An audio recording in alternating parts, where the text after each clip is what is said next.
All right, going live in three, two, one. Well, this is Olivia on Air. This is episode number 12. We'll bring Olivia up. How are you doing, Olivia? I'm doing well today. Have a little bit of a headache, but other than that, I'm fine. How are you? I'm doing okay, I guess. Just as best as I can do with everything that's going on right now. As far as I don't know. I guess the usual question is, how's the weather where you are? It looked like you're getting mostly sunshine today. Actually, it started thundering like an hour ago, Oh, and really? now it might be raining. It's not thundering anymore, so it might have just been a very brief, like, shower. Oh, okay. Well, the temperatures here drove up. Well, you're probably used to this anyway. We got up to the mid 90s, and are going to stay like that for the next week at least. So, Oof. Usually it stays around 80 here, which is weird because I thought Florida would be a lot hotter than yeah, everywhere else, but it usually like in the summer there are days where it gets to be like 98, but usually it hovers around 80, 85. So I was really expecting like every single day to be like the devil's armpit hot, but it's not, which that's is interesting. weird. Are you close to the coast or something? That maybe that's why I always thought it. Yeah, it probably gets a lot hotter in the middle of Florida, come to think of it. But that's, no offense to the middle of Florida. It's just not somewhere that I'm interested in going. So, as far as Florida, this is a question I've never brought up. I think is it really flat? I mean, as far as the landscape goes. Yes, it is so boring. The only hills are landfills. Oh, that's interesting.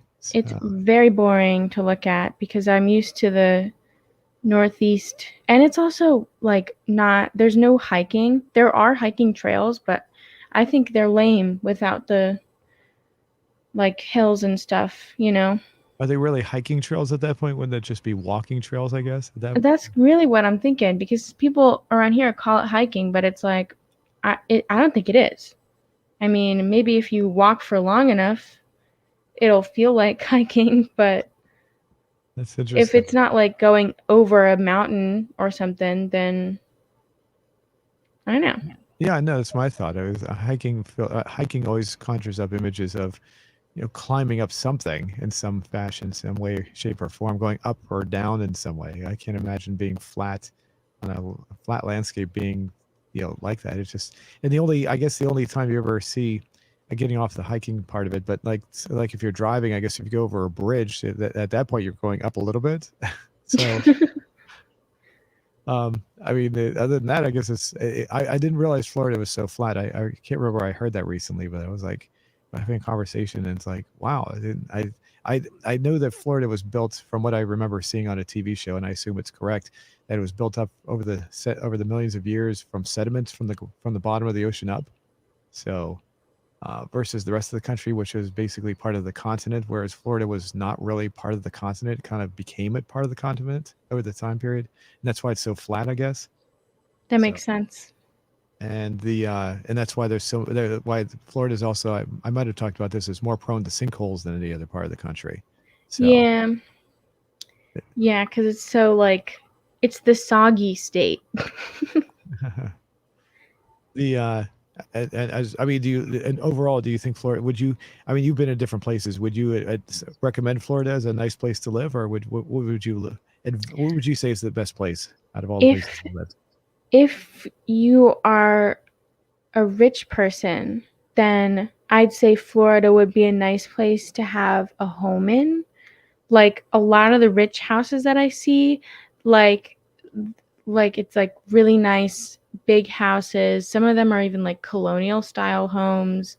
So there's that. And then there's also like if you don't live near stagnant water, there's not as many mosquitoes, and that's usually where like the rich people live because they can like fill any stagnant water or whatever. Um, I guess with like the richness, and like stuff like that. If you can live in a nice area, then it's a perfectly fine place to live. But I'd say there are some like grosser parts of it, and there's like quite a few homeless people, and you know, Hmm, I don't know. interesting. I would say, for me, just to give you an idea where I think one of the nicest places to live, um, is what my I visited my uncle when I was like 19 years old. I spent 3 weeks on his farm. And I wouldn't say it's the best place, but it was one of the nicest places. It was extremely isolated, very different kind of an environment I wasn't used to. Definitely up in the mountains, um, and it's so isolated. I don't know if it was my uncle or his wife that said that you could sit on the front porch of his house and not see a single car go by the entire day, even though it was on one of the primary roads. It wasn't like a back road or anything like that. I mean, you could call it a back road because all the roads are gravel and dirt roads anyway, but it's it's still a main road that through the area, and it was very interesting to be that isolated. And I remember going out at nighttime, and it was the middle of wintertime, and it was so quiet that I couldn't hear anything. It was very very eerie feeling not to be able to hear a single thing at all. No breeze, no nothing. That Probably, is really eerie. and I like the place. I like the area. My uncle's he was kind of a, I don't know. He was a gung ho. He was he fought in the Vietnam War, and he was a Green Beret, so he was all pro military and all this. I'm not really anti-military, but I'm also not really pro guns and all that. So it's like we weren't really exactly met on the same level on certain things. But other than that, his farm was really nice. I really liked it. So Yeah. That's kind of relating to the question I want to ask today, if you're ready to, yeah, pull well, up the last one or whatever. you want to read our last question first? Yeah. Let's see. Yeah, here we go. Bring it up right now. So we got a relatively decent response. Here we go. All right. So, do you like shopping for stationary office supplies? It was 2,500 votes, and 77% wins with no, 23% with yes. Excuse me. So, what do you think of that? That makes sense. I feel like it's not something that's like super popular, like trendy or anything, but I just think that there was like a small subset of people that might be part of like the group that really finds organization and stuff like really satisfying, because it's like I don't know, it's like I remember in like 2015 or 2016 a big thing was for lifestyle vloggers to kind of like vlog them organizing their like calendar for the week, and they would have a bunch of cool stationery, and then they would kind of like make their kind of calendar like really pretty and like aesthetically pleasing. Hmm. um which I just thought that would be like I honestly thought more people would reply no, just because I thought more people, I don't know, wouldn't be in that group or wouldn't like it, like buying like pens and stuff as much. Right. Right. I'd probably be. I don't wouldn't say. See, there's only yes or no, and I wouldn't say I either like it or dislike it. It just becomes more of a necessity for me at that point. So. Yeah.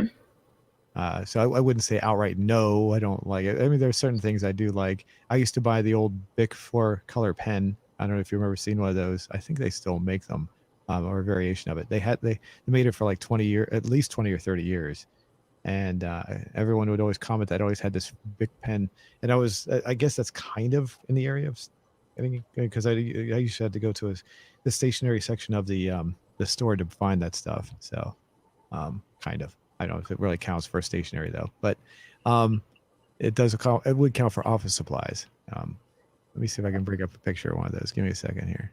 Go for it. Uh, Yeah, I really think when you find like a good pen, it's like something you gotta buy a bunch of, because it's so easy to lose, but good pens are like so hard to find. mm-hmm. Now they have changed it, the design. I don't like the newer designs. I have a whole bunch of the older ones still laying around. Okay, here we go. There we go. So this is the pen. I'd buy these all the time. Have you ever seen those? Yeah, we used to use like the multicolor ink pens a lot in Okay. like school and stuff. Oh, They were okay. like prizes for stuff, I think. Gotcha. And I don't think they sell these anymore. Or they do, but they're a little different. I think the design is a little different. But everyone always commented about how I had one of these in my pocket, my shirt pocket, whenever I was walking around everywhere I go. I don't carry one around anymore because I just don't. I don't work in an office anymore, and I don't work at teaching anymore, so I don't really need to write things down. I'm always sitting in front of a computer at where I'm at right now, so I don't need to. I really very rarely need to write anything anymore, so it's not really needed. Right. Now, the interesting thing is, if you're curious, there's the two that I always saw. They have different colors here. They have orange. Oops, that disappeared. They have the orange, and then there's the blue, and then there's other ones. But the difference between the blue and the orange was the blue was medium point, and the orange was fine point. That was the main difference. So Oh, I'm that's not cool. I'm not sure what the other ones mean. There's like a green one here. I guess maybe those are just for fun. I'm not sure. Those look fun. Yeah, like I don't really like pastels. lighter color pens to write with, though. I feel like it's harder to read. Harder to read with Yeah, what? when you use like the pastel ones, like the ones that are up on that screen, the one like those colors, they're harder to see. So it's Oh, harder to read whatever you're writing, you know? oh, that I agree with. That I agree with. Yeah. I when get jumping back to the other one though, between medium point and fine point, I can't stand fine point because it seemed like sometimes it was digging too much into the paper sometimes. Um, Yeah, yeah. I feel like fine point is really good for like very specific occasions or yeah, like drawing or something, you know? yeah. Let me bring that out of here. So let's look at the responses. It says 6 comments, not too many, but that's okay. I got first one says, I love shopping for CJ with a bunch of smiley faces. Or that's CJ from San Andreas. Team Rogers says yay or yeah. Yes. Next one again. And then we got, I don't know how to pronounce the name at all on that one. Sorry. We like only game shopping. Okay. And 2 thumbs up on that.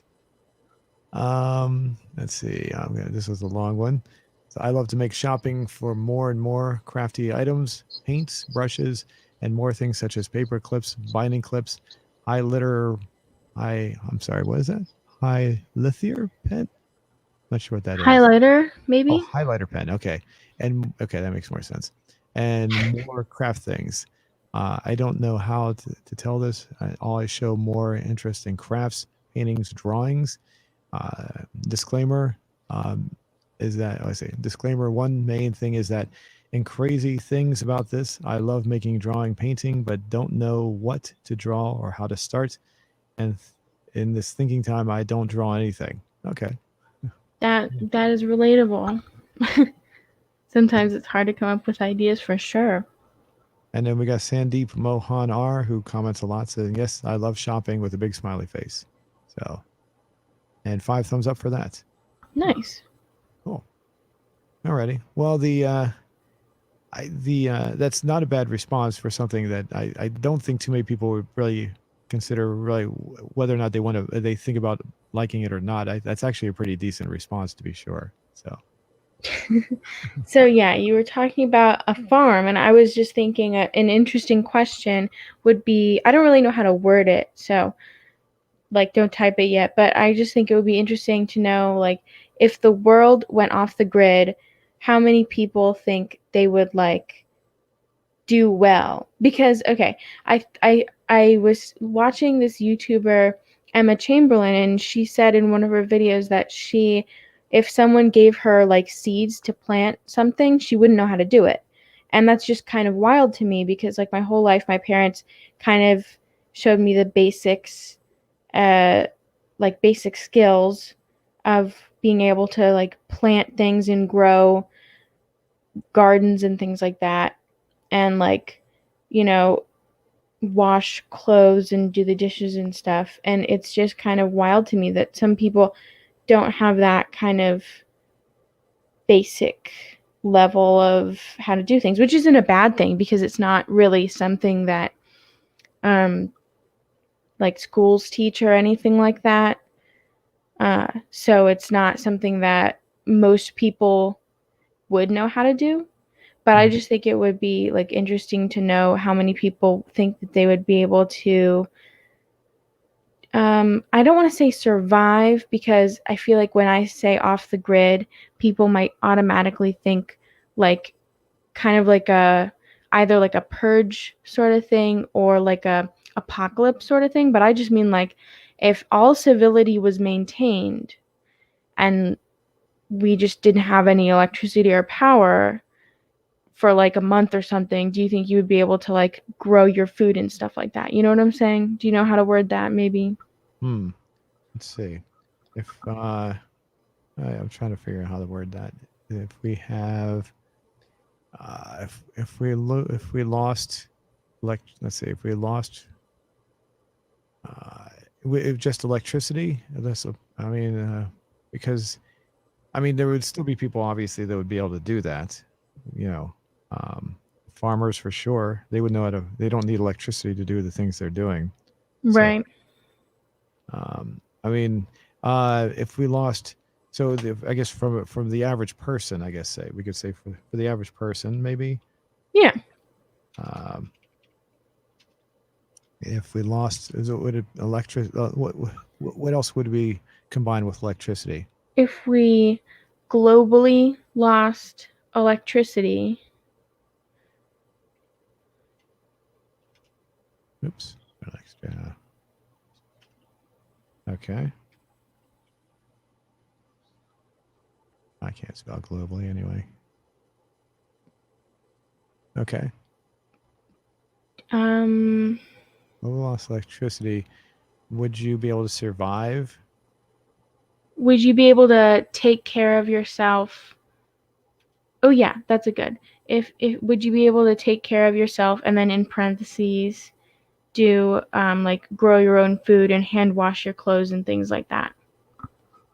Okay.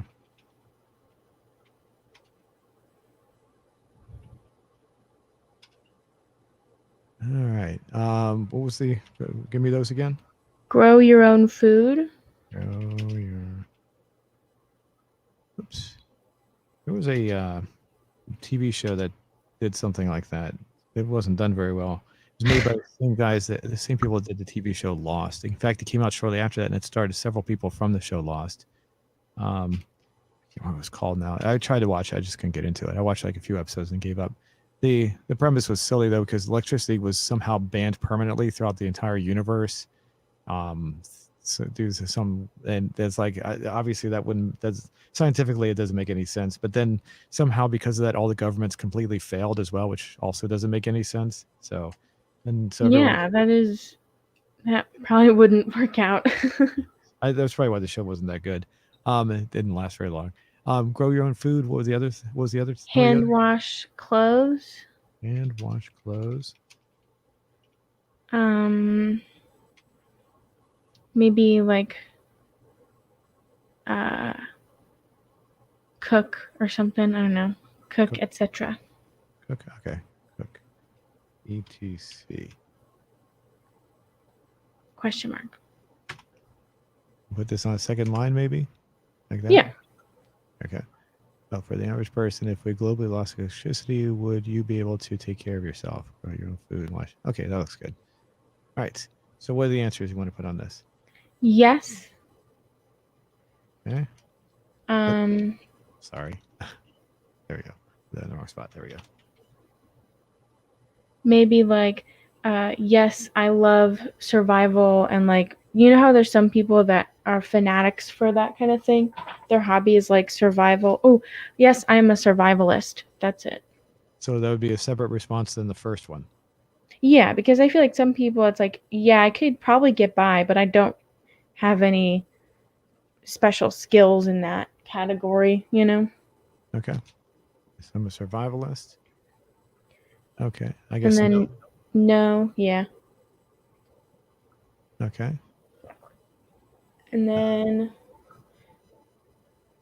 I don't know. That could Well, be an answer. Like I don't know. yeah. Okay. All right. Does that That's look all I got. okay? Yes. Yes, I'm a survivor. Okay. Okay. You want me to go ahead and post that? Yeah. And then if you like for anyone listening, if you want to like tell us what you think you would be able to do best, that would be interesting. Like in the comments. Okay. Cool. What do you think you'd be able to do best in that situation? Um. Best. Yeah. Or would Uh. it just be like kind of just getting by? Well. Let's see. I mean, I could. I. It, you're talking about electricity on a as far as like say electricity from like a power station, because if cars would be unaffected by that, so cars would still be movable, right? Or you Yeah. talking, so um a lot of people would still be able to drive around and do things. So it would be, I mean, I don't know what I could yeah, it would be hard at first, but I don't think I can't think of anything I would do off the top of my head. Hmm. What would you do? What would you I would probably use it as a really great excuse to like not start school because school is online and like everything that we do for school is online.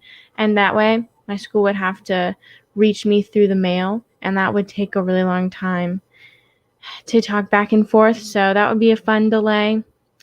Um, I guess I would probably read and paint and things because I feel like, I don't know if you feel it too, but with email and just like, I don't know, it feels like there's a constant pressure to be available to everyone who wants to talk to you on email, you know what I'm saying? And it would Mhm. be nice to be able to like not feel that because everyone would be like unable to use the internet, you know? That's true. Okay. That'd be an interesting idea. I guess I'm so addicted. My business is so dedicated to the internet at this point, and it's needed for almost every part of it. I guess I just would just have to relax. I can't think of anything else. I mean, the one thing I would think was there would probably be a lot of food shortages, gasoline shortages, so people would start panicking. So there'd be a lot of panicking too going on at the exact same time. So Yeah. But yeah, then people wouldn't be able to like post about it. People wouldn't be able to scream online about it, you know, that's true. which would be interesting.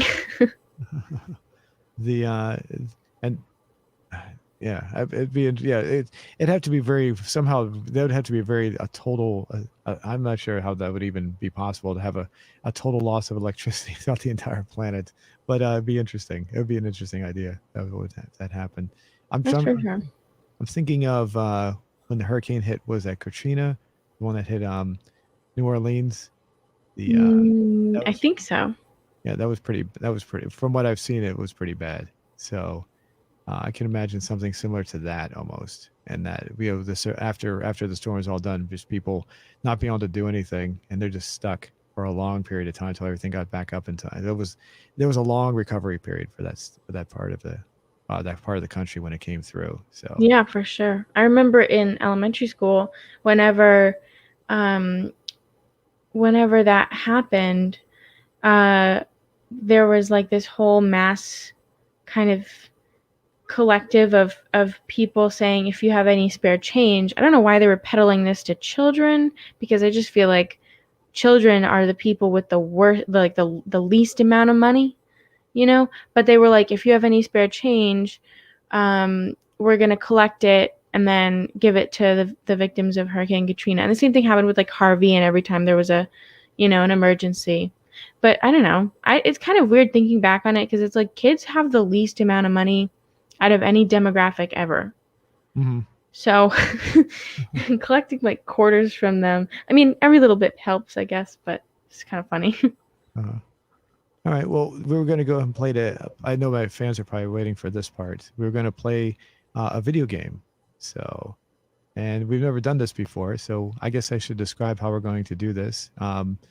The What we're going to do is we'll play Grand Theft Auto San Andreas, and I'm going to go at what we'll do is I'll start the game, and you and I will I'll pause the game periodically so we can decide how we want to pursue our go through this whole challenge. What we'll do is I'll start a brand new game, and at the very beginning of the game, the part of the map is locked, or part of the game is, I should say, part of the state of San Andreas is locked out, but you can still go there. And when you go there, what happens is the main character of the game gets a 4-star wanted level, meaning he's going to be chased by police on a constant basis. So Uh-oh, SpaghettiOs. so what we're going to do is we're going to go after, and we're going to try to find an item, and I'll give you a list of items we can go after. The item in this is not doesn't really matter. It's irrelevant. It's what I call a MacGuffin, and I'm not sure if you know what a MacGuffin is. It's a Yeah, yeah, we've talked about it a few times. Okay, so we're going the item itself for those who are listening. A MacGuffin is basically something in a movie that it doesn't matter to the audience. The audience doesn't care, but it's the people in the movie are usually going after, and it's very relevant to for them. And that's what we're going. So basically, the item we're going after, it doesn't really matter what it is. We're just going after it for the sake of going after it. So, and the what I'm going to do is the style of gameplay that I'm playing is what I refer to as counting coup. So are you familiar with that? No. Explain Counting, that one. counting coup is I'm a huge my two major interests when it comes to history are Native American history and American Civil War history. So there are several people that lived in the plains, the the Lakota, Lakota. As far when you get down to Texas, you had other people that were when they would go into battle, they would have their battling tactic was called counting coup. Instead of going in to kill your opponent, you would humiliate your opponent by going in and surviving by touching them with your coup stick. So you would go into battle with a coup stick, just like a stick in your hand. It wasn't anything too special. And what you do is you go through the battle lines, get to the other side, and touch them with your coup stick, then get back and survive without getting killed. So it was Oh. a common battle tactic that was used by several people that lived on the plains during especially all the way up until the 1800s. It was more or less the horse was introduced to North America around, I think, the 1600s. So it lasted from like the 1500s to about the 1800s. And so that's after that, obviously Native American people were forced off their land at that point. So that style doesn't really exist anymore. It's more historical now at this point. So, but that's the basic idea. You go into battle not to really kill anybody, but to humiliate them, to show them that you could survive and touch them and get back and basically have bragging rights when you're done, saying I got through, I touched you with my coup stick, and now I'm back, surviving. That's kind of funny. How did they prove it? Could someone just say it? Well, the enemy would see them being touched with their coup stick. So Oh. and so Okay. if they touched them with the acoustic, they knew, oh crap, I got touched with it. Now I'm humiliated. So now we got to kill them before they get back without getting so they don't survive. Oh. Okay. So I mean, killing, there was some killing, but it was the main tactic was to survive without getting killed. So Right. it's a different kind of fighting stat. Then obviously, like the American Civil War was completely different when it came to fighting. It was basically just kill your opponents, and it was more along the lines of almost like the old style Roman and Greek fighting styles, because the weaponry at the time was too advanced, and they were still using old fighting tactics that were they were very old, very ancient styles. So, and that was just basically kill your opponent, kill your enemy as much as you could. The counting coup was a lot different. So it was to That's basically keep them alive, but still, there was killing, but just to humiliate them in battle. So Yeah. That's really interesting. I really thought there were only like two main. This is gonna sound so uneducated. I'm sorry, but I thought there was only two main like styles, which was the one that we learned about in school was the guerrilla yes, fighting, yeah. the GUERR one, Right. I think. And then there was like the main one where it was like if you see the enemy, you kill them. I don't know what that's called. Right. Yeah. I mean, yeah. And then, yeah, Native American history is not usually, obviously, not taught and that often. So I did take some courses in college that the one course I took in particular was the history of the American Indian. That's what the actual class was called. And so the professor, his name was Professor McClellan, was very detailed in his descriptions, very knowledgeable person when it came to Native American history. So never forgot. I don't remember everything that I learned, and those things I also learned through time. I've been to different reservations. Like I've been to the Pamunkey and the Mattapony reservations in Virginia. I visited Cahokia, which is located just east of St. Louis. So I periodically like to explore different areas too. Right. Yeah, that's neat. So okay. So let's go and start the game. Hopefully you'll be able to see this. There we go. Can you see that? Yes. Cool. All right, we're going to start this, and hopefully we'll get this going without having to restart it. There we go. All right. So have you ever played this game before? I played GTA the one that's out, like the most recent one that's out, that's Okay. the one that my friends had in college. So I played that a few times. But I never like started it from the beginning, you know. The game, that game is now 8 years old, by the way. Oh wow. So, and the funny part is when it comes to Grand Theft Auto 5, which is the name of the game, the every so often Rockstar Games, which is the company that created it, will say they have a new announcement to make, and what they're saying is we're going to re-release Grand Theft Auto 5 on another platform or another. It's like people are getting tired of hearing it because the game is getting too old now, and they're like, we want to hear about a new game. We don't want to hear you really talking about re-releasing the same game over and over again. So it's becoming like almost like a gag of sorts. Every time you hear a new announcement, it's like, oh, great, we're just going to re-release it on some other platform again. So They're basically just trolling their fans. yeah, the problem with the game is there's too many microtransactions on the lawn. They charge people when they play the game, so that's why they make their money. That's why they're not really coming out with anything new lately. It's unfortunate. Oh, I thought there was supposed to be a GTA 6. I never saw anything about it, but my friends were talking about it in college, and they said that it was supposed to be in Miami, or like in like a mock of Miami, I guess. Yeah, I don't think I don't think there has been anything official yet, but yeah, if it does, it will most likely. A lot of people think it'll be Miami. Based on Miami. It'll be an area called Vice City. Is what they're. It's like their parody of Miami. They call it Vice City. So, Oh, okay. so we'll see. We'll see. Hopefully, it comes out soon. So anyway, What we'll do is we'll start a new game, and let me know if the sound or anything is too loud. It's good, I think, for now. Okay, so what we're gonna do is we'll skip past 5 years this. on the East Coast. It was time to go home. Basically, that's CJ. That CJ was basically saying he was living in Liberty City for 5 years, and he's just coming back home to San Andreas because his mother just got killed. So he's coming back for the funeral.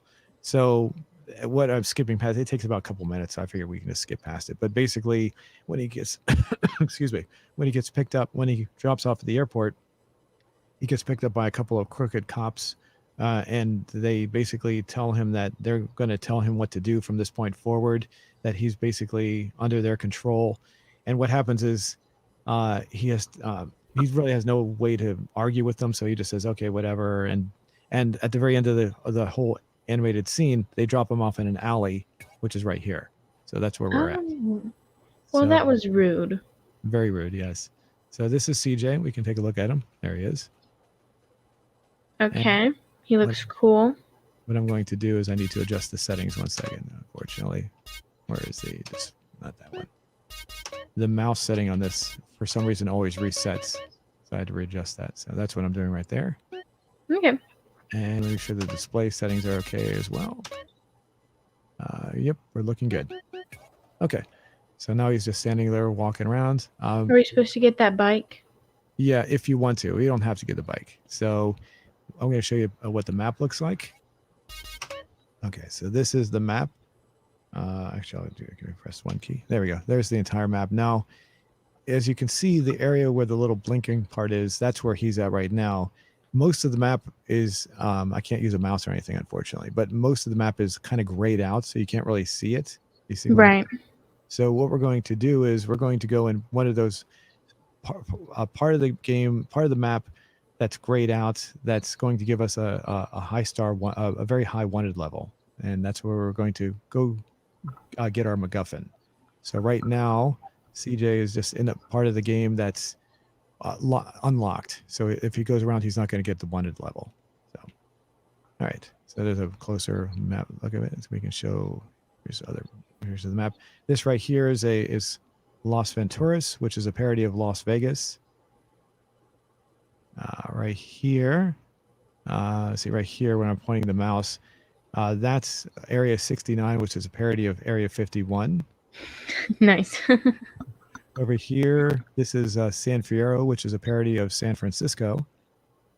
And over here, we got this is like the mountains, and like a lot of hilly areas. This big area, this spot right here is the highest point in the game. It's called Mount Chiliad. It's a really high mountain. So we're not going to go up there. That sounds fun. It'd be fun, but it'd be too hard to get up in a short period of time. So we won't do that one. And then over here, this is the country. Like there's a whole bunch of farmland and everything right up here. So, Oh, nice. all right. So what we're going to do is I'll give you a list of items we can go after. Let me read them off first before you say. But there's the minigun, the combat shotgun, the M4 assault rifle, the AK-47 assault rifle, the Desert Eagle, the camera. We can get a camera, a rocket launcher, a heat-seeking rocket launcher, a flamethrower, Molotov cocktail, or the mystery item. I'm gonna go for flamethrower. Flamethrower. Okay. All right. So let me see. Let me pick a good spot for the flamethrower. Hold on a second. I'm bringing this up. I might hear some clicking while I'm looking up here because I got to remember there was a couple of different places. I want to pick something that's pretty good. Give me 1 second here. Go for it. Now, when we go in, do you want to go in all fighting? Do you want to go in like fighting strong, or do you want it like a bloodbath, or do you want to go in like just get in and get out really quickly? That one. I want to get in and get out. Okay. Give me a second here. I got to look these up. I think most of the flamethrowers are in San Fierro. There we go. Okay, what I'm doing is I'm actually bringing up one of my other videos on my other computer here because I got to look up all the locations. There's 5 locations here. Go for it. Okay, there's one there. We could go. Okay. Okay. Well, do you want to? Okay. There's two. There's basically 3 locations. 2 locations we can go to. We can go to San Fierro, which is the parody of San Francisco, or we can go to Las Venturas, which is the parody of Las Vegas. Which one of those? I would like to go to San Francisco. Okay. Cool. Alrighty. So what we'll need to do. There's a train. I missed the train. We can't get that now. Let's see. What I'm going to do. This is an average street. Okay, this right here. This guy is a Bala. He's a opposing gang member. So I'm going to steal his car, and in the process, I'm going to kill him. Oh. There's a little thing where if you enter the car the right way, and the cops are now angry at him because he just killed the Bala. So that makes sense. So if you see in the top right corner, you'll see he has a 1 star. Do you see that? Yeah. So let me see. Get back in here to do this quickly so we don't get caught. They make sounds. That's so funny. I feel like in GTA 5 they didn't make sounds as much. Oh, really? Yeah. All right. So what I'm going to do. Oh, I forgot to ask. Did you want to go to San Fierro? Do you want to fly there, or do you want to use a motorbike? We can use a motorbike. Motorbike. Okay. What we'll do. Okay. Now the cops are chasing after him right now. If you look behind, you see the cops chasing after him. Oh, he shot the tire, so we gotta be careful here. I'm going over to get one of the. Oops, I went the wrong way. We'll take a second to go there. Okay, this is where sometimes. There we go. Okay, we have to switch cars. This one's getting too damaged. Can you steal the policeman's motorcycle? Yeah, we could. Actually, that's not bad. There we go. That's easier. Oh, there. Yep, there it is. Now they can't chase us. We're a policeman now. Yeah.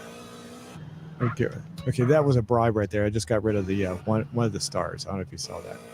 Oh, wow. So, what we'll do is we'll go. Oops, be careful. I don't want to trigger something. You're good at driving in this game. I mean, you have the whole count is based on this game, so you should be. Yeah. But okay, so what I'm going to do, I'm going to get some body armor. This is body armor, so he gets protected when you go over there, so he doesn't get too much damage. Perfect. What I'm going to do, we're going to take the bike, so we'll take the police bike over there. I'm going to go over and get some more weapons so we can get over there without. There's a machine gun right here. There's a little machine gun. There we go. And get some more weapons and some other things that will help us so we can survive over there because the cops will be all over them.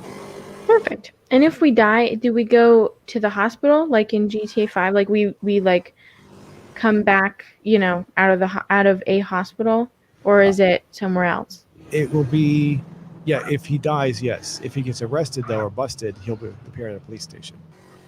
Oh, okay. So it depends on what happens there. So he's a little on food right now. I'm going to go ahead and get some, get a soda right here just to replenish his health. There we go. And by the way, in case you're wondering, it's called Sprunk. It's like a parody of like Sprite. That's the best thing I can call it. Whoops. Okay, so what I'm going to do, there's a couple of other weapons down here. And once I get it there, I'll ask you where you want to go next. I'm going to get these weapons first, though, because we have to survive with those. What I'm going to do is I'm going to get tear gas and some and a shotgun.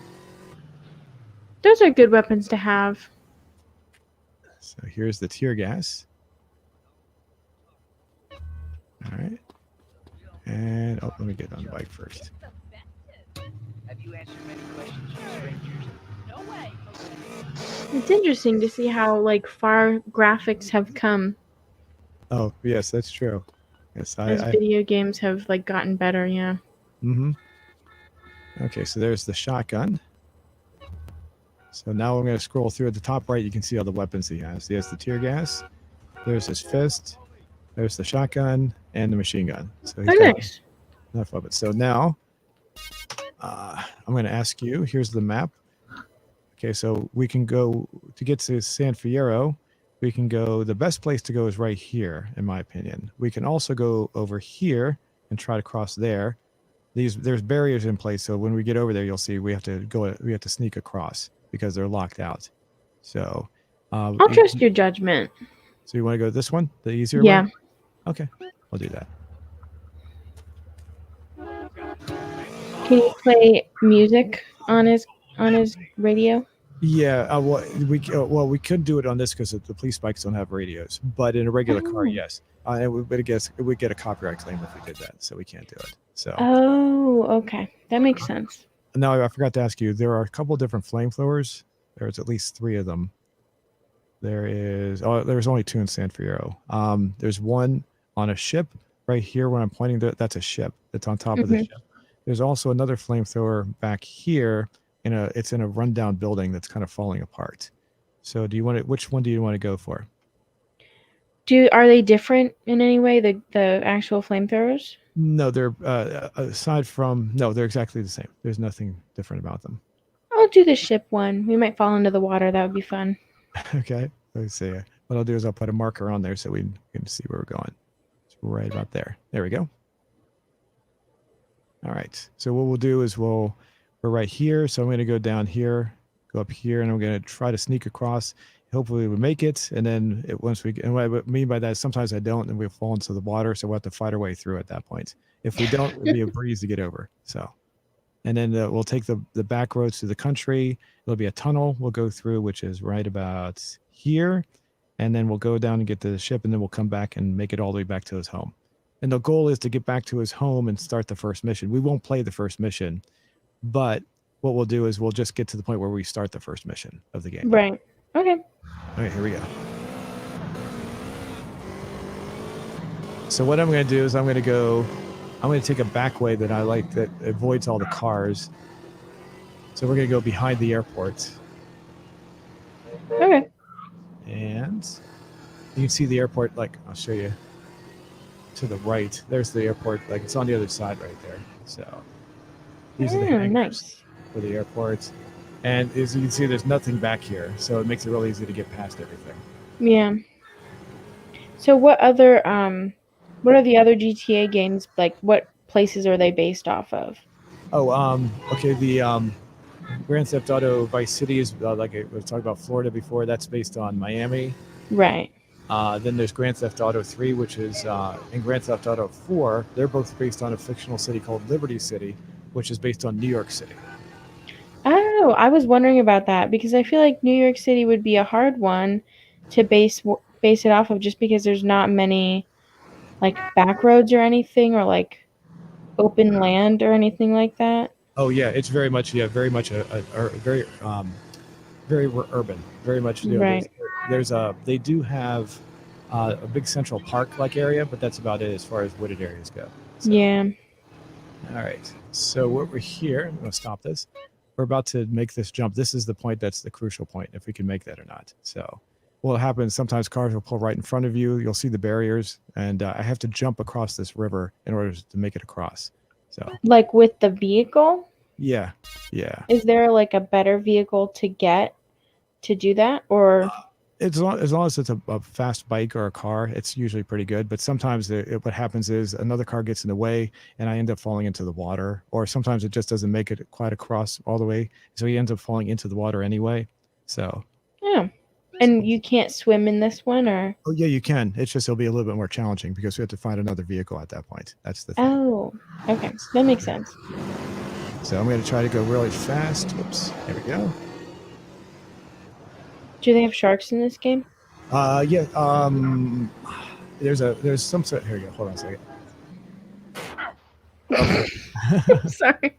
It's always funny when they fall. At least is his bike okay?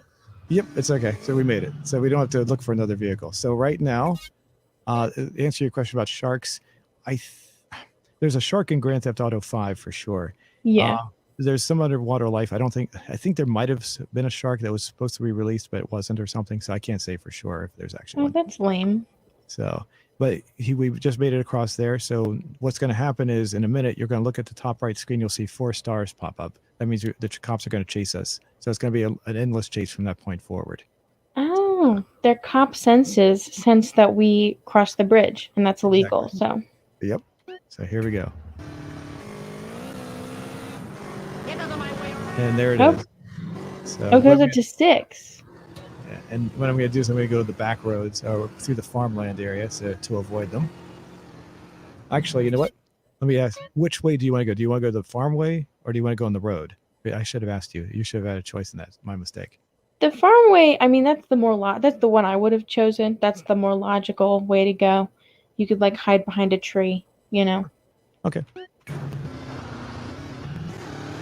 Sometimes there's a tractor in here. You have to be very careful. They can crash into them pretty easy. And also, even though we're going, there's a tractor over there. You can see what they look like.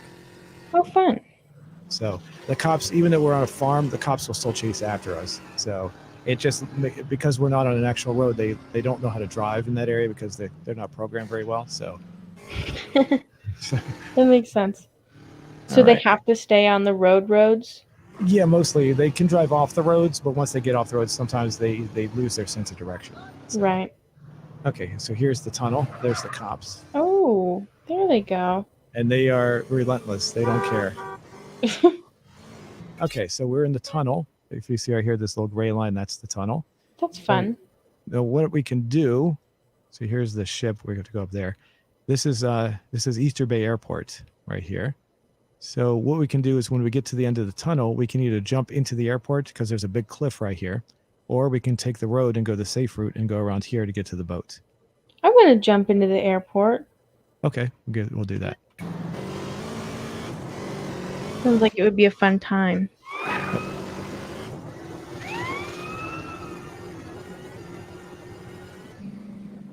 There we go. Ooh, I was right. It is fun. Yep. Now what we're gonna do, I gotta give you one more choice. Okay, right now we're in the airport.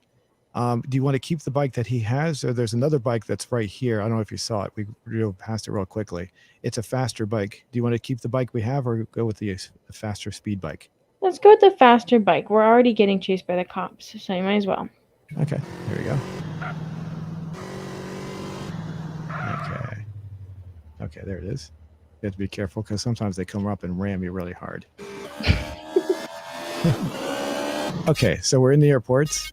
There's do you want to just go out the front of the airport, or do you want to do a stunt jump that would give us an extra $500? Definitely the stunt jump.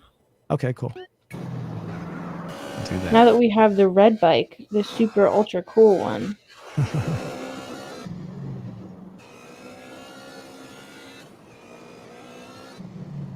All right, so the stunt jump is right to our right over here. It's right behind this plane over here.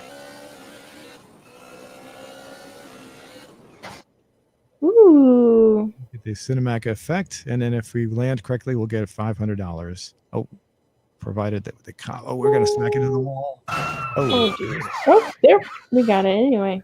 I didn't think I was gonna make that for a second there. All right, so we're almost there. Here's the boat with the flamethrower. And then we have to make it back? Yep. Well, we have a red bike now, so I don't think that'll be an issue. Can you steal a boat? Yeah, we can steal a boat too if you want. So that's also. Could you steal this boat? That would be so funny. Yeah, unfortunately, no. There's the flamethrower. So that's our goal, and now we got it. Nice. Now it's time to go back. Okay, so now I'm going to give you a choice. Do you want to go back using the bike, and your choice, as you said, do you want to use the boat or do you want to use a plane or an aircraft? We can't use unfortunately, we'd have to use a helicopter. We can't use a fixed wing aircraft. So. I'm gonna go with bike. It's limited experience, but it is experience with GTA 5. It's very easy to get shot down in a helicopter. Okay. In my experience, I've done like 2 missions with helicopters, and maybe it's just bad luck with them. I don't know. Okay. Now we have a couple of ways we can go back. We can go back the way we came, or we can go back using this little bridge right here, which has a barrier, which is kind of hard. Not too hard, but we can squeeze past the barrier. You want to go there, or do you want to go back the way we came? We can go the barrier way. I feel like maybe there will be less cops there. Yeah, actually, no, there'll be the same number of cops. Well. All right. So we got our objective. We just got to get back and survive. And I guess the best part is, if we have any trouble, we could just flame throw them. Throw flames at them. That's true. And this oops. Okay.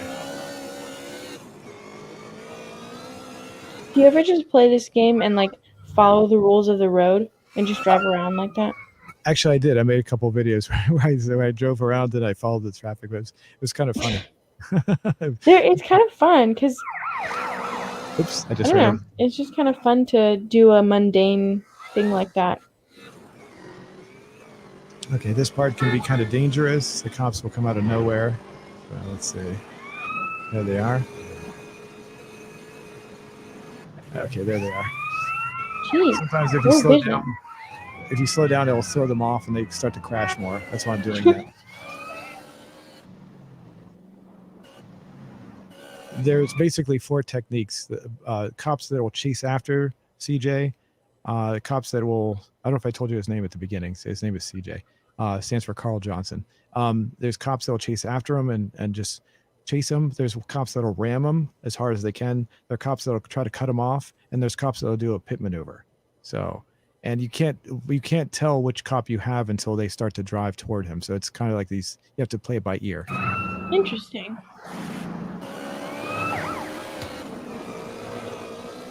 Okay. Okay, here's the bridge with the barriers. We can squeeze around it. Ooh. This is where it gets a little tricky. And somehow a cop has already got inside there, which realistically wouldn't make any sense. Now we just got to squeeze past this one, and we should be okay, as long as I don't fall into the water. Sometimes I do, and if that happens, it's gonna be really fun. At least the car trucks are too big, you know.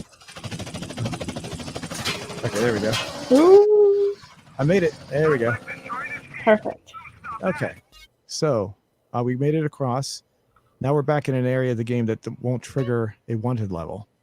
So do you want to go back with the cops still chasing after him, or do you want to get rid of the wanted level? How do we get rid of the wanted level? Remember the star I wrote through at the very beginning? Yeah. We would find a few of those and we get rid of it as we went back. In my opinion, it would be more challenging to go back with the wanted level, but it's up to you. We can find the stars. That sounds like it would be easier. Yeah. Okay, we'll do that. Okay, the first star is actually right around the corner. It's right around here. So you'll see it when we get up there. They call it it's called a bribe, actually. Oh, and you can see the stars. We're way down to 3. So we only have to get rid of 2 of them, or 3 more, I mean. This is nice scenery. Oh, yes. Oops. There we go. That's one of them. So we got 2 more to go. Oops. Oh. so I could do that. It's not. Oh, geez. Just there we go. Okay, so what I'm doing, there's a I'm going to head into the rural area with the country. There's a couple of bribes or stars right over here, and you'll see them. We'll be able to get those.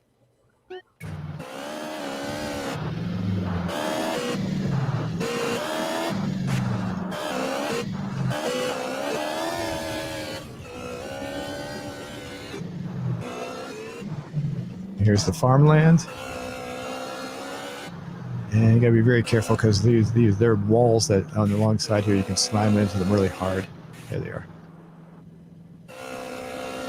Oh, if you look at the right, we already lost one of the stars anyway. So, Oh, perfect. so there's the last one, and we're done. That's it. So all we gotta do is make it back. Perfect. Do the stars do they like respawn after you leave for like a period of time or something? Yeah. After about 6 minutes, almost all the items everything will respawn after 6 minutes. Nice. A couple of items will spawn at different intervals, but that's not very many, just a handful. So, all right. Okay. So, let's look at the map. I should ask you.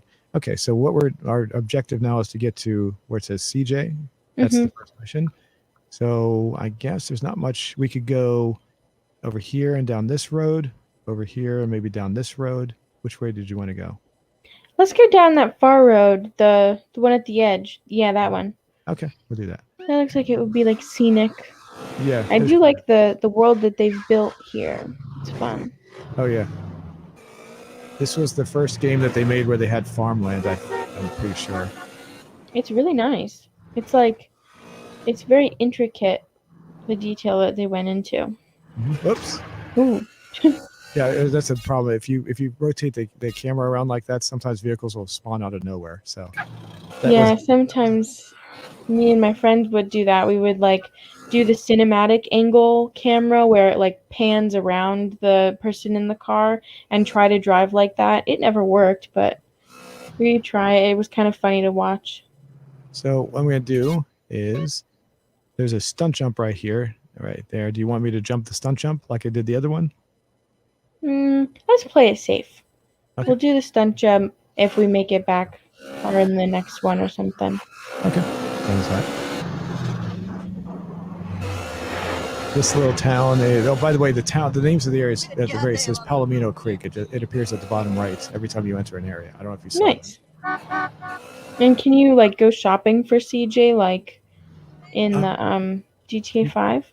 Yeah, well, you can go shopping here. There's this pizza place which isn't open yet because we're too early in the game. You can buy guns right here at the ammunition. So you can buy clothing, but you can't buy clothing in this part of the game. So you can only buy that in the cities. Oh. Let's see. We'll go this way. Hopefully this looks scenic enough. We'll get when we get over there.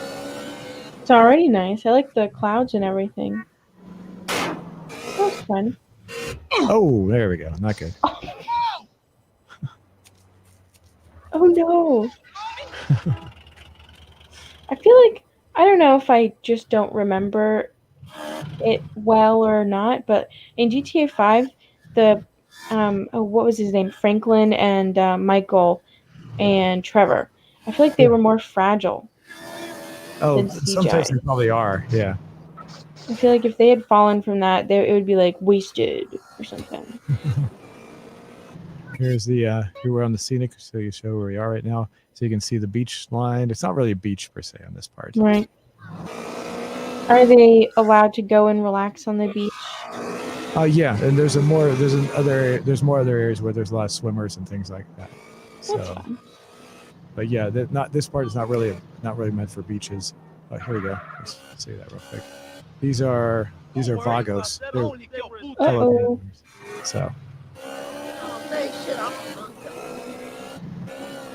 So in this game, those are the two biggest enemies he has to fight.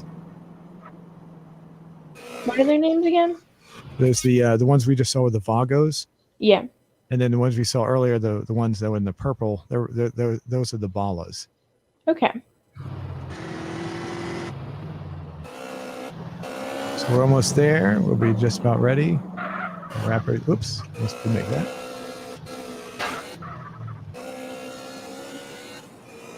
And now we're gonna hear CJ. He's gonna say Grove Street, home. At least was before I fucked everything up. So this is where you actually you'll see these the subtitles that come up too and say that. There we go.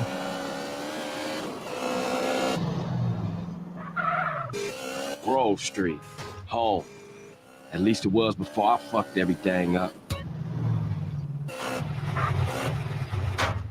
There we go. Oh yeah, and then if you put a vehicle in your garage and save the game, is it the same thing where like you have it now, you own it? Yep, it'll be Okay. there for as long as we have it. Well, we're not going to save the game, so we're going to lose it anyway. So, but here's our flamethrower. Before we get to here, you want to light some people up. Are we gonna get chased by the cops? Probably not right away. This guy right here is a guy that he likes to steal things. He's kind of a jerk. I would say yes. Let's do him. Oh yeah, do that guy. If he steals things, it's not nice. Oh, it's not. Oh no, he's on fire. How does CJ not catch on fire? Oh, he's he did catch on fire. He was just screaming a second ago. Oh, I thought that was the other guy. They both caught on fire. Both of them got on fire. So, and these are the ballas. Let's burn the ballas. My ball. Okay. That's very effective. They didn't even try. I feel like you could have stopped, drop, and rolled. You know. Mm-hmm. Oh, you can take their money. Oh yeah. So we gotta be careful. That's all you got? Wow, that's. Wait till this is done because, well, actually, what we can do. That's why I gotta wait. It always hits him. If I pull him out. There we go. Now he won't knock us over. So that's it. We're gonna go ahead and finish their challenge. Perfect. There we go. Okay, so that's where we're gonna stop it right there. So this is the next mission. I don't want to do that. So we'll go ahead and stop it right there. I'm skipping past all the cutscenes there. Okay. So how was that? That was fun. There we go. So yeah, I thought that was fun. We survived. It was actually a little too easy. So, I was expecting it to be a little bit more challenging that time, but no, it was not. So let me see. I'll bring up my screen here. Give me 1 second. I want to see. I guess not too many.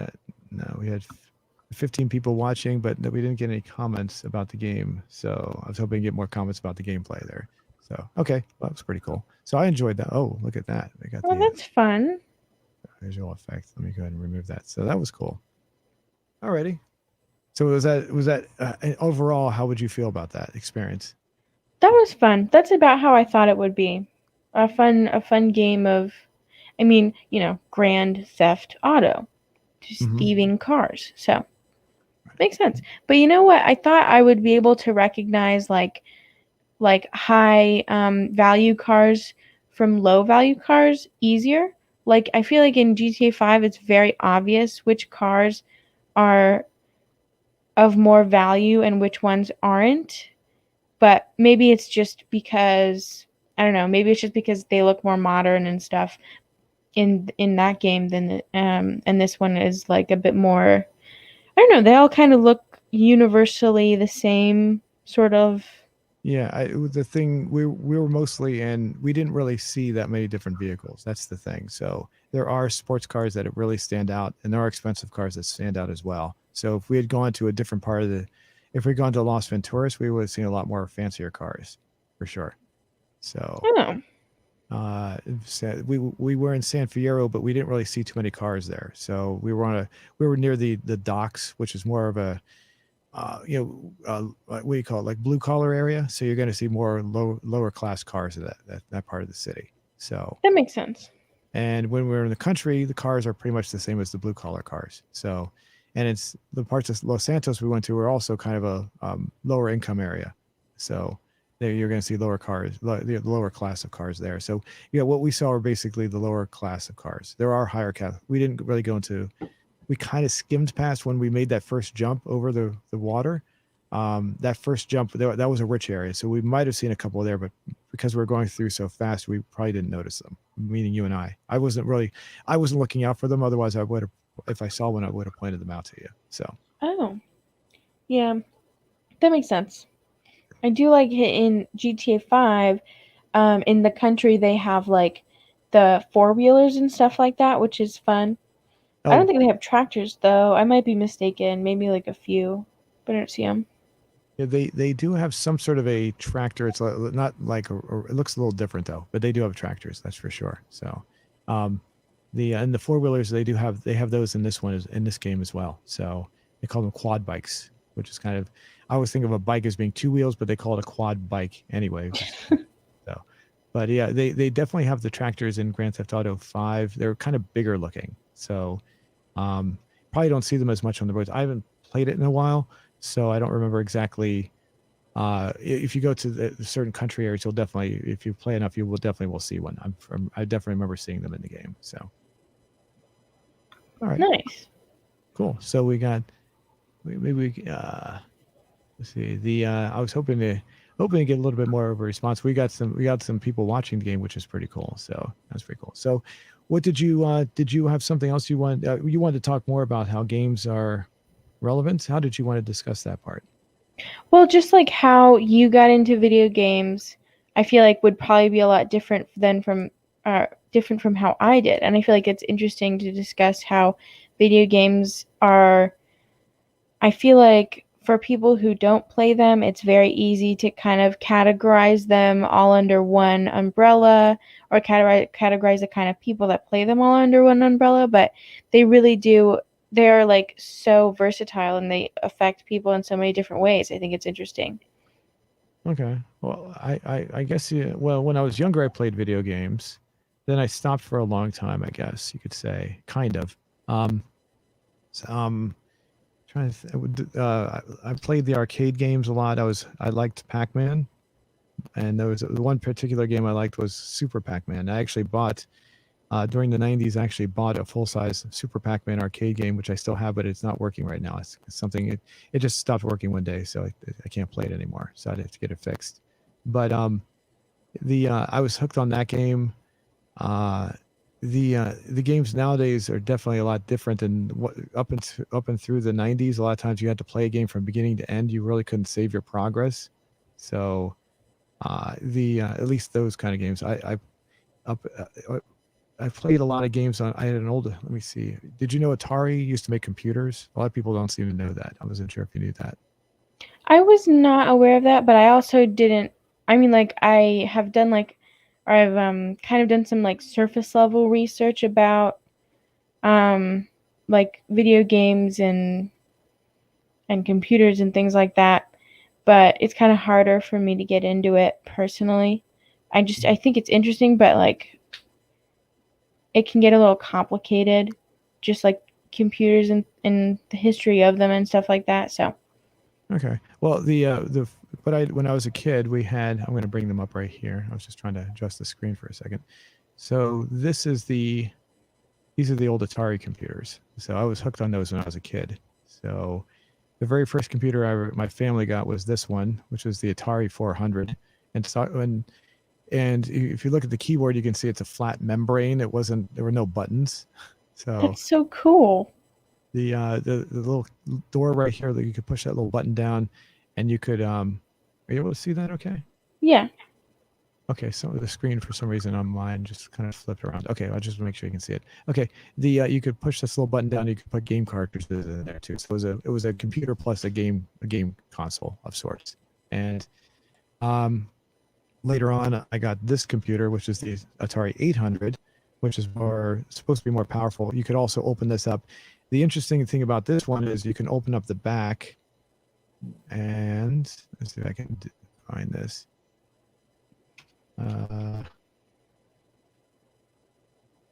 Let's see if I can show you what it looks like. You could actually expand the memory of the computer. Yeah, see right here. Here's a good picture of it.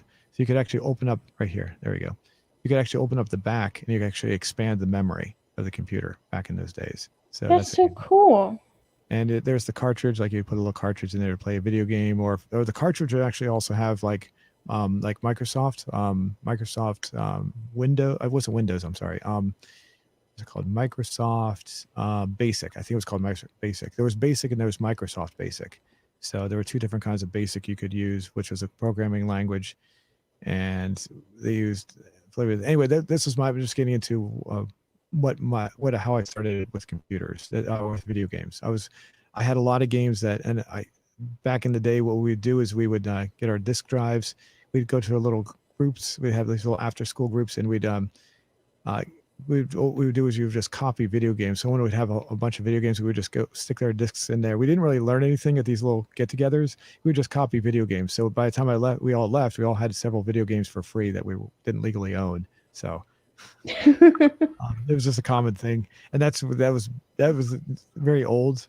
So very old school style. So that's when that's before piracy was actually dealt with. They couldn't really do anything about it. So later on, that's when they started implementing more measures to stop the piracy aspect. So back then, it was very easy. You just copy a game and just transfer it. Nobody, they couldn't stop you from doing it. Nowadays, they make it a lot more difficult. So right, that makes sense. So these are the games. Let's see. I'm going to put in here. One of the games I played, which I liked, was Bruce Lee. Yeah, here it is. So it was like I guess you call it almost like a side scroll kind of a game. Is that? Oh, I'm not going to do that. I wasn't a big fan of Bruce Lee, but I actually liked the game itself. So you'd have to go around kicking and boxing little guys. It was kind of interesting. So that's fun. I like the graphics. I like the art for the cover too. That's fun. Mm-hmm.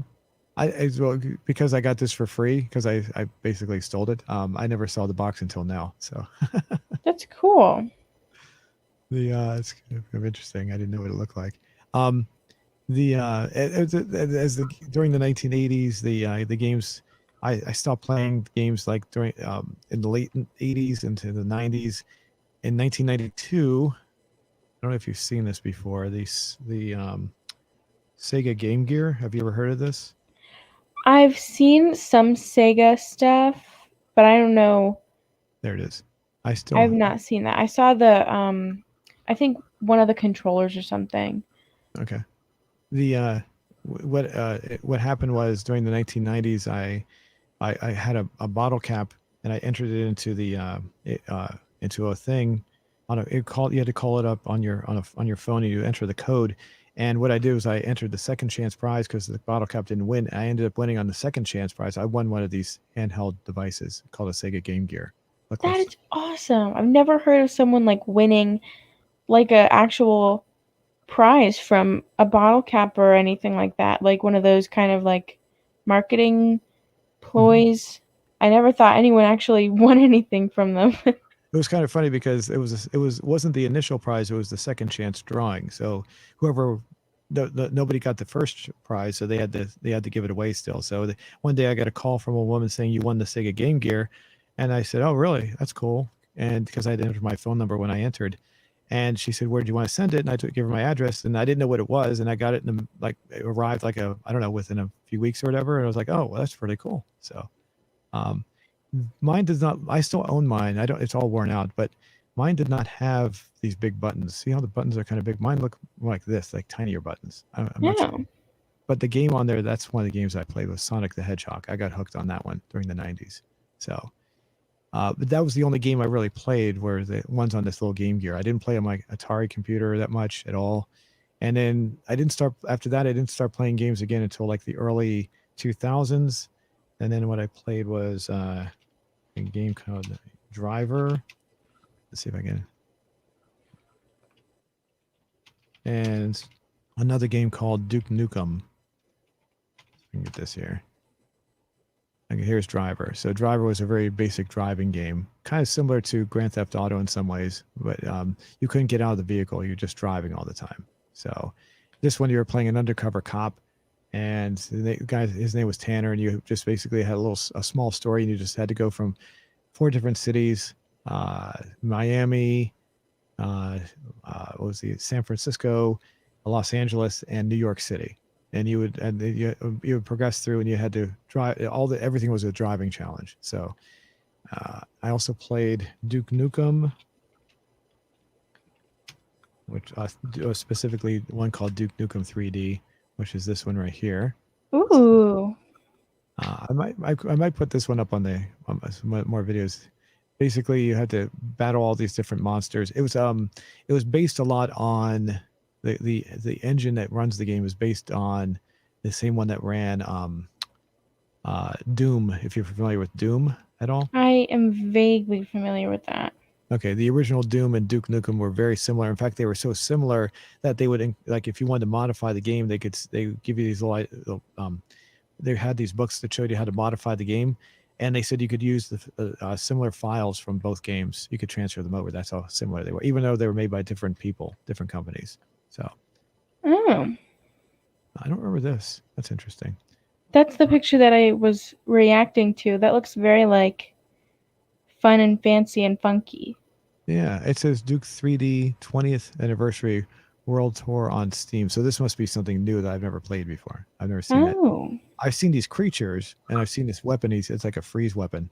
Like you can freeze them and kick them and they break into ice, break apart. But yeah, that is pretty cool. I've never seen that setting. So, and after that, then I got Driver 3. Let's see. Oops, wrong number. Driver 3, which was obviously the third. I did play Driver 2, but I didn't like it, so I don't really like to talk about it. But Driver 3, which is a more advanced version of the original Driver. And then after that, I got hooked on it, so I was like, I needed to play another game, and that's when I found Grand Theft Auto San Andreas. Somebody recommended that on some forum somewhere, and I tried it, and that's why I've been playing it ever since. And then the other games from there. So that's my history of video games, basically. that's cool. Very fun. That's a lot of like car games and stuff. I feel like my like beginning was obviously very different because I started out playing. My parents had, I don't know if you had this. I thought it was more common than it might be. You know the Hoyle Bucks card games? It's No. like the brand of Hoyle Bucks is the ones that makes a lot of the physical packs of cards and like poker games and things. And what my parents had was it's HOYLE space BUCKS. HOYLE. Is that right? Okay. Yeah. And then what was the rest of it? Is it popping up there? Card games? I think you could do board games or card games. My parents had both the board and the card game thingies. I think they were from like 2004 or 2005. So they didn't look. Oh, that mahjong. Do you know what mahjong is? It's the 2, 3, 4, 5th one over. The one right next to that one. I did not know what I was doing at all, but I played that game a lot when I was a kid. And then I really liked it because you could customize the person. That's always been something that like really intrigued me with video games is customizing the people that you play. So I think that's why I started playing The Sims a little while ago, and I'm like absolutely loving it. But yeah, I started playing those, and then I also had, it's kind of like a Game Boy, but for like 4-year-olds.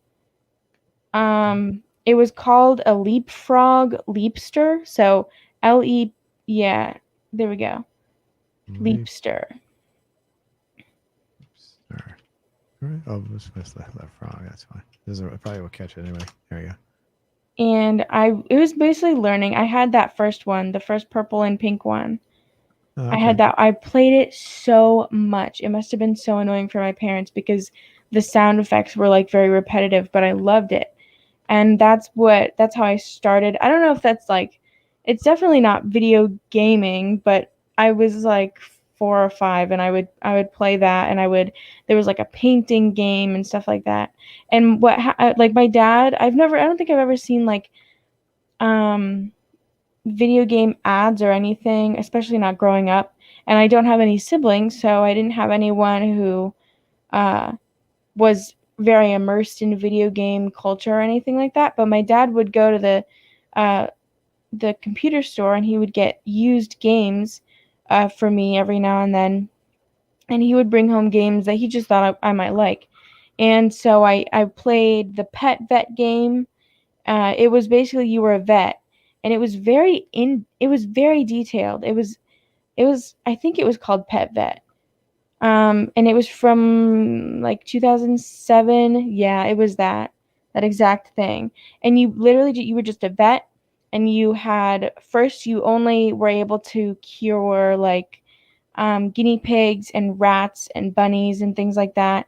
And then you could go up to birds and like cats, I think. And then you went to dogs, and then you could eventually get to horses. And it was actually like a very hard game to kind of go through. It took a really long time. Just because you needed to account for like you had to, as the vet, you had to like buy all the medication and all like the training. You had to go and actually read the books, and then they would actually have you pay to test to like level up your vet skill or whatever. Like not in the game like your actual money, but your vet money. You had to pay to test, and you would actually have to answer like 10 questions. Hmm. So it was kind of a learning game, and I loved it. I was so attached to it. So Is it the? I'm just curious. It looks like the vet is a woman. Is it based more for female players based on that, or is it?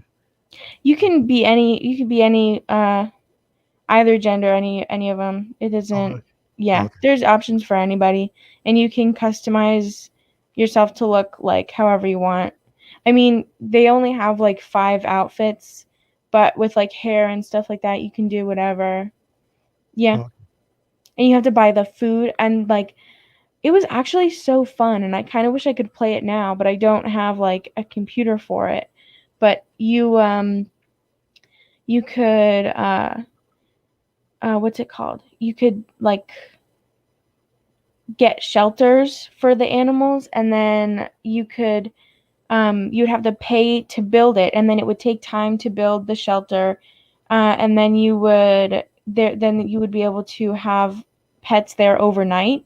is this it? Um, yes, this is it. Oh my gosh, I love this game. This is from, for those who are wondering, this is Quill Dagger's channel. So anybody, I don't want to make sure I give proper credit to this person. So I'm going to keep the sound down just in case there's any copyright.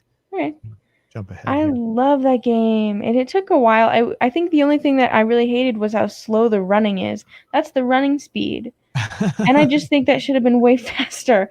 It So is yeah, slow. you have to do that before. That's like one of the shelters that you can get. And you actually have to, when you have animals in your care, you have to go and you have to clean out their enclosure. So you have to like, if the bunnies are in little like what are they called? I don't know. They're the bunny Cages? cages, I guess. They weren't cages. They were like open, kind of fenced in areas. Oh, It was yeah. But they you had to go and clean those out, and then you had to give all the pets their like medicine for the day, and then you had to feed them and fill their water bowls. And that takes a really long time. Um but like they usually only stay there for like 3 days. So that's not too bad. It was just a lot of fun. there's a bunny. And it was like a very realistic for that time, I guess. And that's it. Yeah, you have to like get the right shot and everything. I would play that for hours. I would just play that for hours. And then I had like a Barbie Rapunzel game and a Barbie like horse game. I don't know. My dad got me a lot of those games. I'm sure. I don't know. I never like asked for any, but I did spend a lot of time. It was like, yes, Barbie Rapunzel. There it is. RAP. There it is. It was a painting game. It was like a fully like it was based off the movie. There were a lot of Barbie movies. But it was like fully Is this it? oh no, I think that's a movie. Oh. Is it? That's them though. That's yeah. The Barbie it's like the plot of it was Barbie was gonna host a party. It was very Y2K drama. Barbie was gonna host a party with her prince to celebrate their marriage or something. And then this person, this witch, I think, Gothel, she heard that she wasn't invited, so she put a curse on Barbie's castle, and she trapped the prince in a maze, and she took all the jewels from the prince's crown and scattered them around the castle. So basically in the game, you go through, you redecorate everything, and you find the jewels as you go, and then you have to go through the maze and put the jewels back on the prince's crown. But I'm not gonna lie, I was not in any kind of rush to get the prince back. I just wanted to redecorate the castle a bunch. But yeah, it was a lot of fun. And then you had a purple dragon to help you, and that was a lot of fun. But yeah.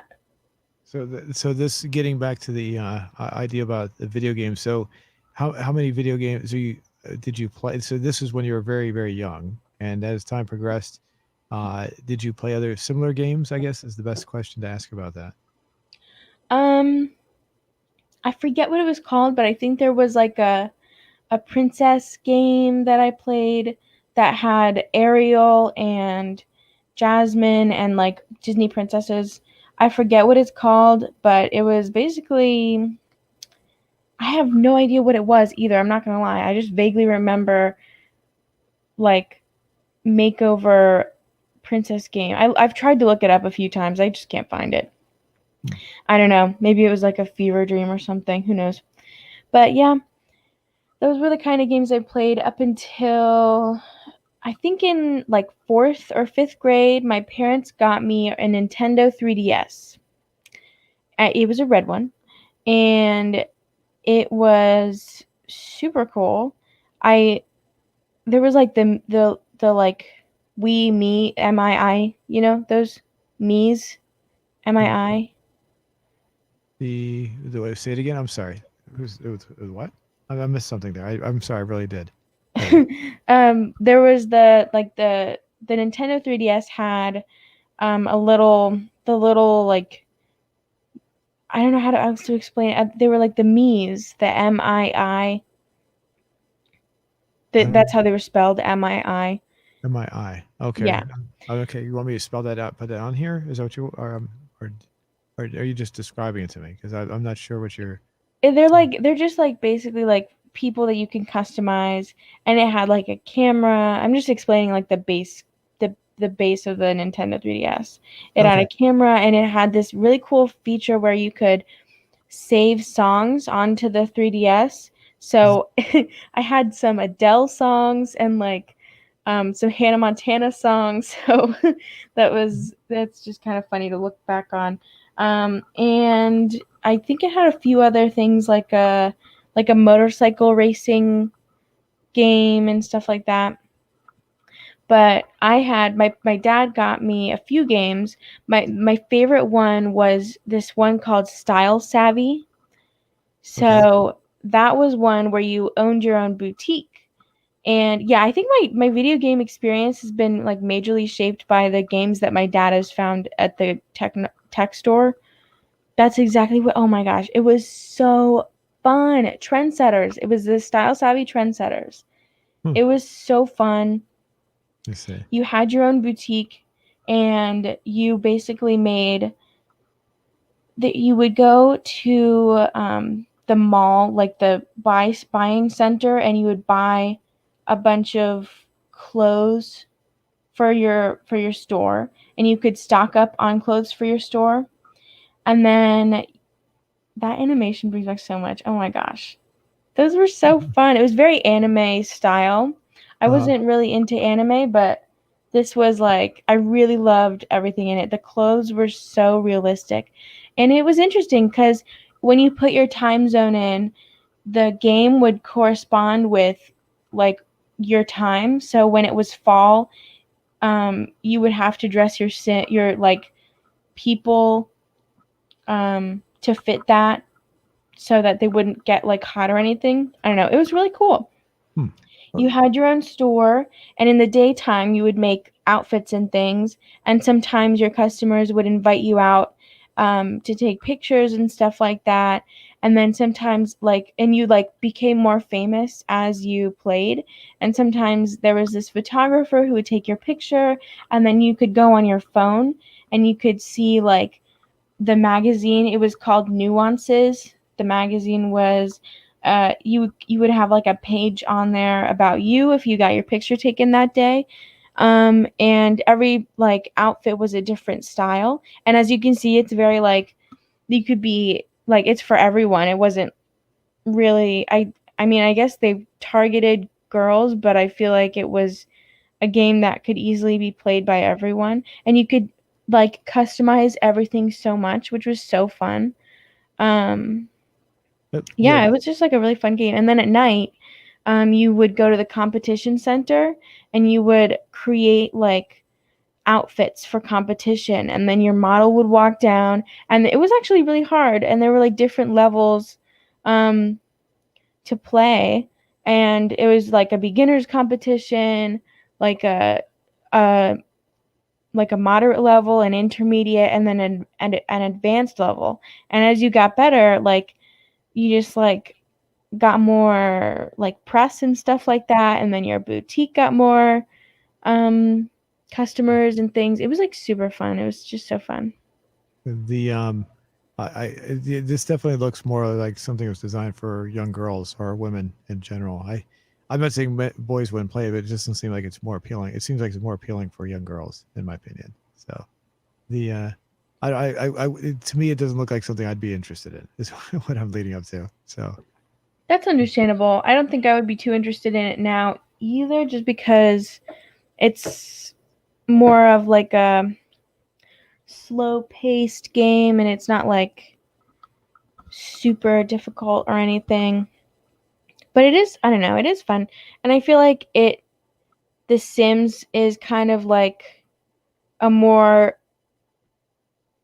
I guess, gender neutral, and like just kind of more expansive version of that. Just because, like, for me personally, to go from that game to The Sims, it just makes a lot of sense, you know? And then and then I started playing The Sims 4 because I think in high school, I had just gotten my first, like, I had just gotten my first job when I was like 16. So I had the money to get The Sims 4 when it was on, they do Christmas sales. So every Christmas, The Sims 4 it's like $5, I think, and it's usually like 40 something dollars. I'm so excited. Oh my God, the cottage living, that's a new expansion pack. I am so excited for that. I want it. Oh my gosh. Because you can have chickens and cows and everything. It just sounds so much fun. I went the minute that it goes on sale, I'm getting it. That's also like $40. But anyway, I've never played The Sims. I know a lot of people have. I've never actually played it. So is it really addictive?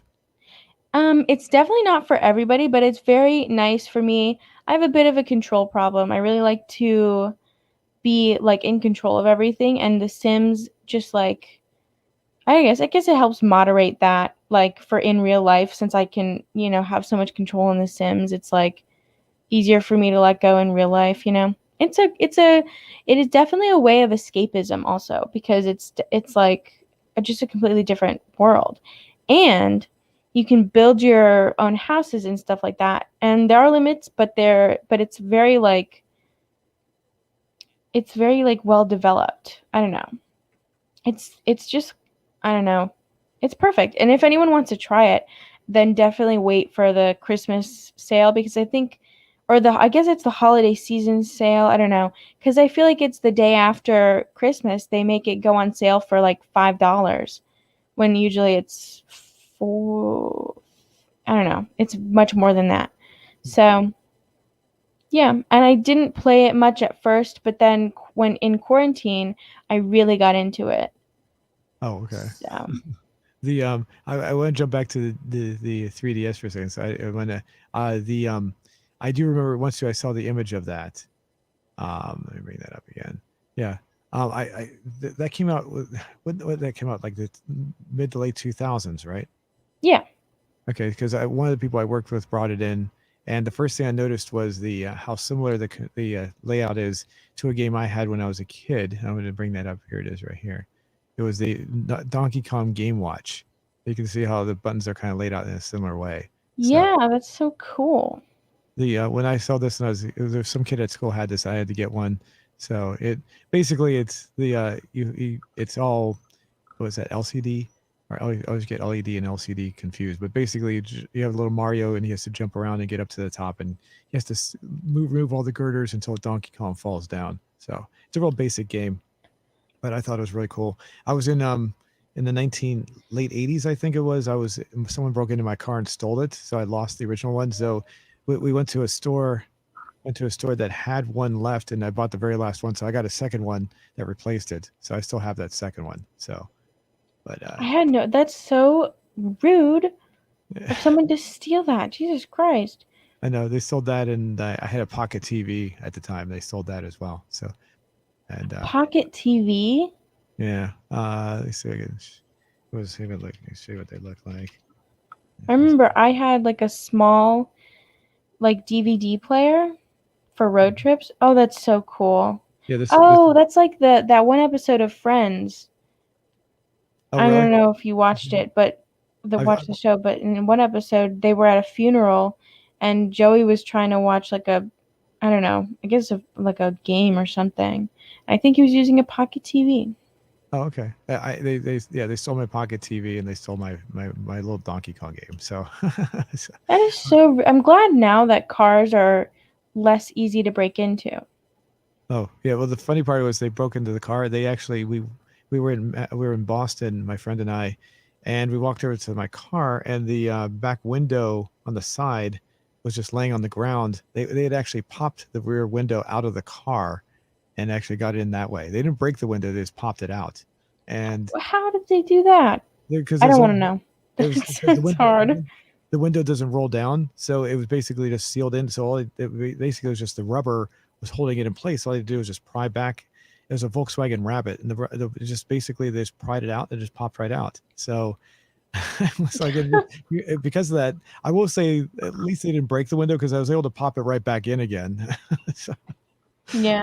and that's when we realized that's when we realized that someone had broken into the car, because I'd actually hidden the pocket TV and the game watch underneath the driver's seat, and it was completely gone. They went right for it. So, Oh, geez. but yeah, I got another one after that. So, but yeah, this is pretty much almost exactly like the one I had. It might have been slightly different, but it looked pretty much like that. They're useless nowadays, because the signals that you get you can't do anything with them. So.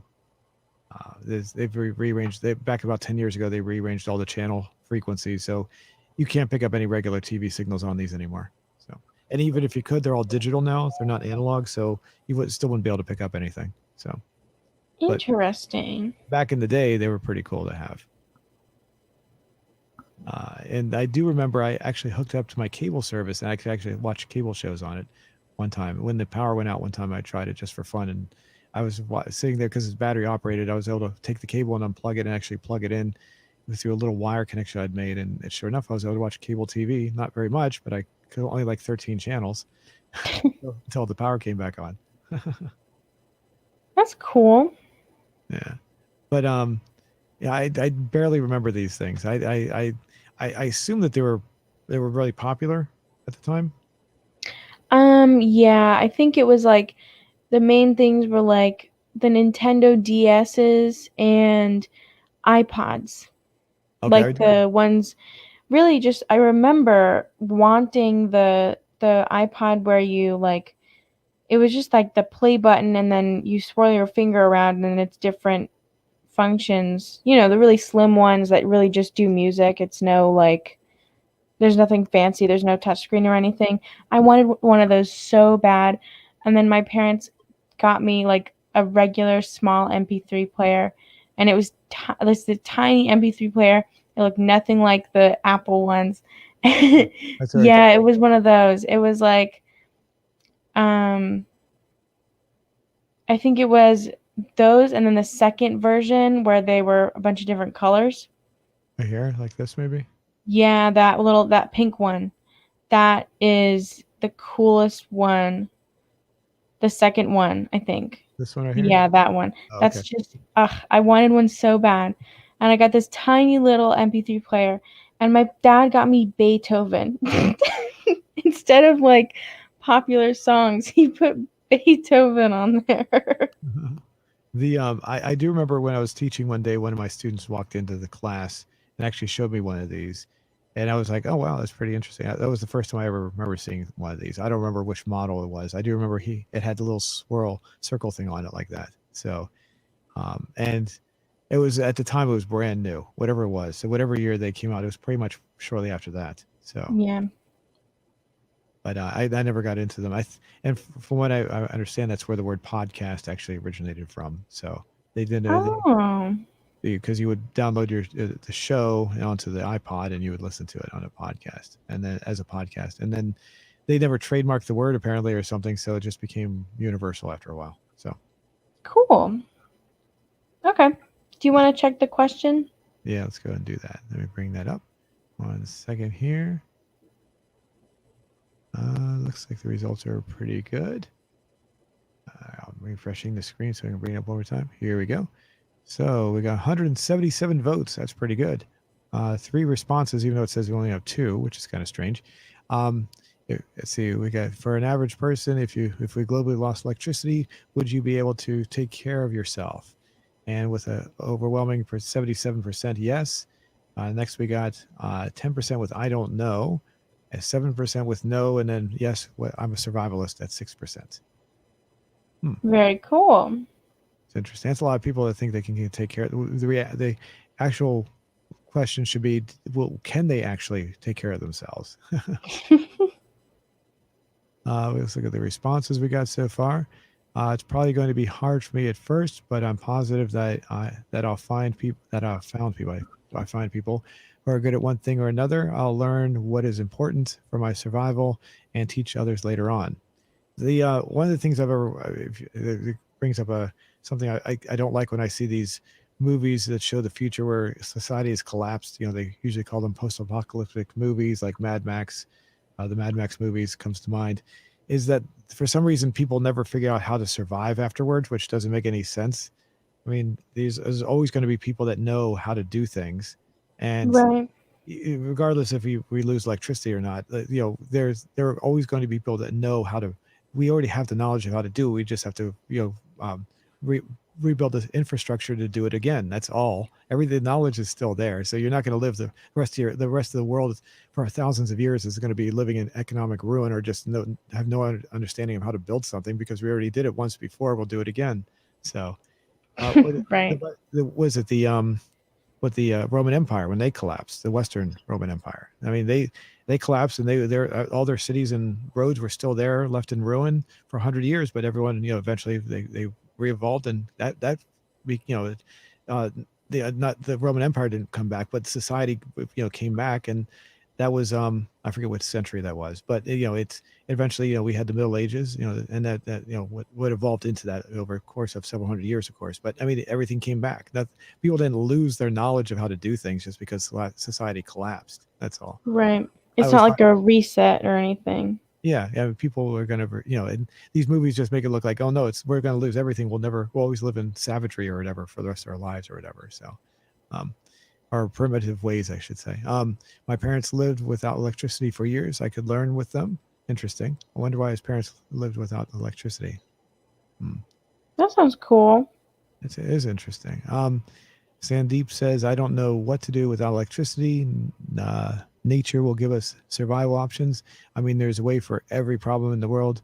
We need to use wisely and carefully. Wait a minute. Okay, I stumbled over that one. Sorry. I'm going to start over again.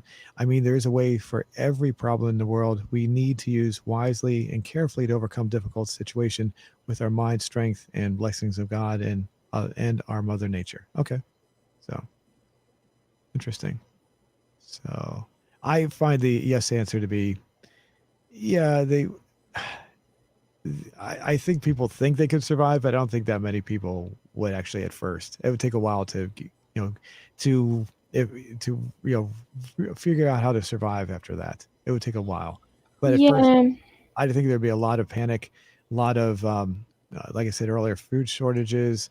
But a lot of things would still work, obviously. So unless there was like an EMP, like an electromagnetic pulse that destroyed all electronics, which would also be devastating, which would be even more devastating, because then that would take a while to rebuild all those, because they would, um, then that would be even more devastating than just electricity going out, because all the computers would be gone. Even if you got the electricity back, you still couldn't use any of your devices, phones, or anything. So maybe we should have thrown that in there too. That would be, but eventually people would eventually get back into that. But yeah, I find that number yes to be, yeah, people think they could, but I don't think they really could, in my opinion. It would just take a while. That's all. So Yeah, definitely. I feel like after the initial like pandemonium, I guess I feel like everything would be kind of just slower, like because you'd have to mail and all that stuff. But we other also, than that, I forgot to point out, we did get a super chat. We usually don't get these very much from. I apologize for not spelling your name, pronouncing your name, Sebastian Alba Albuquerque. Alberkenke. Yeah, it So says sorry for butchering that. What does that mean? super chat. That means they're paying. They gave us a tip. They're paying us Thank money. you. So saludos from Chile. So thank you. Appreciate that. I'm not sure how much that is, but it's 1900 CLP. I'll have to do a conversion on that. So thank you. Really appreciate that. So Yeah, I'm glad you like the show so much. yep. Alrighty. So did you want to say anything else? We can go ahead and wrap everything up, I guess. Thank you all for listening. If you were wondering about my headache, it has gotten worse, Oh, I'm but sorry. hopefully I'll be asleep in like 30 minutes. So it'll be all good in the end. Thank you Okay. for listening and have a great rest of your day, evening, whatever. All right. Thanks, everybody. All right.